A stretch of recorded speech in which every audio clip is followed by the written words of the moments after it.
Pasi prokuroria e posaçme ka njoftuar para pak qastesh se ka kërkuar në kuvend leje për arestimin e deputetes dhe njëkohësisht zëvendës kryeministre dhe ministre e infrastrukturës Belinda Balluku. Përmes një njoftimi zyrtar, SPAK sqaron se kërkesa vjen pasi ajo është marrë pandehur për akuzën e shkeljes së barazisë në tendera për procedurën e prokurimit me objekt ndërtimi i tunelit të Llogaras.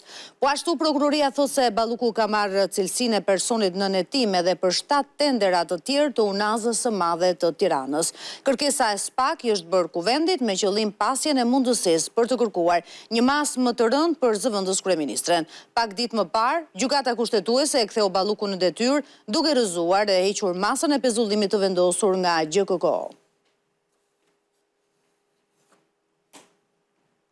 Ndërkohë, kryeministri Edi Rama ka reaguar menjëherë sapo SPAK njoftoi se kishte dorëzuar në kuvend kërkesën për autorizimin e arrestimit të zëvendës kryeministres Belinda Balluku. Kreu i qeverisë thotë se prokurori i çështjes i kërkon kuvendit autorizim për arrest me burg ose në shtëpi pasi u rrëzua nga gjykata kushtetuese për pezullimin antikushtetues dhe antidemokratik të një antari të qeverisë dhe pa u tharë ende boja e vendimit të kushtetueses.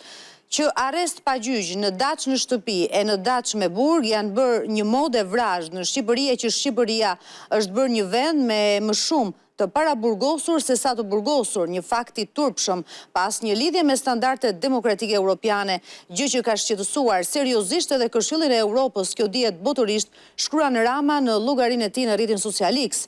Por sigurisht vijon ai që në rastin në fjalë ne s'mund dhe s'do ta paragjykojmë kërkesën e prokurorit special, por duke qenë se ndryshe nga proceset e tjera ku ne si rregull s'flasim për përmbajtjen e çështjeve, këtë herë na kërkohet të japim opinionin ton. Ne do të angazhohemi me të gjithë përgjegjësinë tonë përpara shqiptarëve që na dhanë 83 mandate. Do të përgatitemi për të mbajtur një qëndrim të drejtë, të qartë e të denjë si forca udhëheqëse e vendit dhe e reformës në drejtësi.